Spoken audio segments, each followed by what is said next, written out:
नमस्कार दोस्तों, मैं advocate Raju Agarwal YouTube channel पर आपका स्वागत करता हूं। अगर चैनल पे आप नए हैं तो कृपया चैनल को सब्सक्राइब कर दें, बेल आइकन का बटन दबा दें, लाइक और शेयर कर दें। दोस्तों, आज हम बात करेंगे हिंदू मैरिज एक्ट के अकॉर्डिंग वैलिड मैरिज की वो शर्तें जो पूरी होनी ज़रूरी है, अदरवाइज़ जो मैरिज है वो मैरिज वॉइड होगी। तो दोस्तों,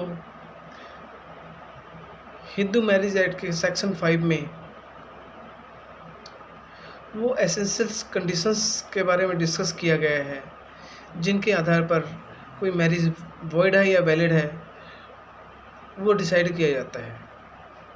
तो दोस्तों, कुछ एसेंशियल्स कंडीशंस हैं जिनके बारे में आज हम बात कर रहे हैं। वो है मोनोगमियस रिलेशनशिप। इसका मतलब हुआ, अगर शादी के समय हस्बैंड या वाइफ दोनों में से किसी के पति या पत्नी जीवित हैं और उनकी मैरिज होती है तो वो वैलिड मैरिज नहीं होती है।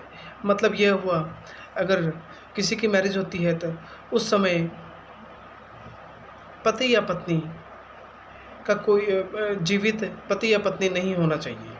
मतलब अगर वो पहले से मैरिड है तो मैरिज के समय उनमें से किसी का पति या पत्नी जीवित नहीं होना चाहिए।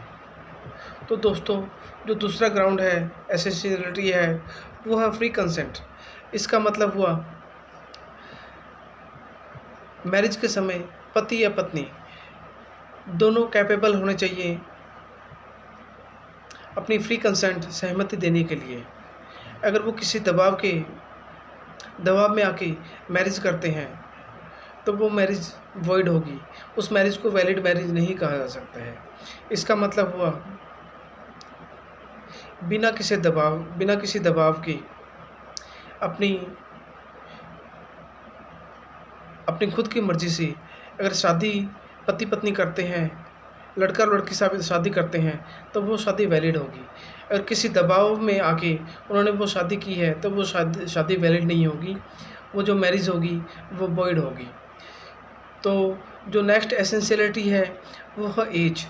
इसका मतलब हुआ, इसके बारे में सेक्शन 5 के सब सेक्शन 3 में डिस्कस किया गया है। इसके अनुसार लड़के की उम्र कम से कम 21 साल होनी चाहिए और लड़की की उम्र कम से कम 18 साल होनी चाहिए। अगर इससे कम उम्र के लड़के या लड़की की मैरिज की जाती है तो वो वॉइड मैरिज है, उसे वैलिड नहीं कहा जा सकता। तो जो आगे है वो है एसेंशियलिटी है, वो है prohibited relationship. Hindu marriage act के सेक्शन 5 सब सेक्शन 4 में इसके बारे में विस्तार से बताया गया है। इसके मुताबिक कुछ डिग्रीज़ के बारे में बात की गई है। उन डिग्रीज़ में अगर मैरिज होती है तो वो जो मैरिज होती है वॉइड मैरिज होती है, उस मैरिज को वैलिड मैरिज नहीं कहा जा सकता है। जैसे कि भाई बहन में मैरिज नहीं हो सकती है, चाचा भतीजे में मैरिज नहीं हो सकती है, चाची भतीजे की मैरिज नहीं हो सकती है। तो अगर इनमें से किसी भी रिलेशनशिप में मैरिज होती है तो वो मैरिज वॉइड मैरिज होगी, उसे वैलिड मैरिज नहीं कहा जा सकता। तो जो आगे एसेंशियलिटी है वो है सपिंडा रिलेशनशिप। इसका मतलब हुआ, अगर सपिंड में मैरिज की जाती है तब वो वॉइड मैरिज होगी, वो वैलिड मैरिज नहीं होगी। तो इसके आगे एसेंशियलिटी है, कस्टम को फॉलो करते हुए मैरिज करनी होती है।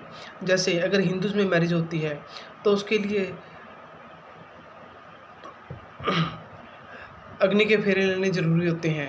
अगर सिख मैरिज होती है, सिख के अकॉर्डिंग मैरिज होती है तो आनंद कारज करना ज़रूरी है। अगर आनंद कारज या अग्नि के 7 फेरों के बिना मैरिज की जाती है तो वो इनवैलिड मैरिज है, वो वॉइड मैरिज है। उसे वैलिड मैरिज नहीं करार दिया जा सकता। तो दोस्तों, ये थे वो एसेंशियलिटी जो कि हिंदू मैरिज एक्ट 1955 में डिस्कस की गई हैं। धन्यवाद।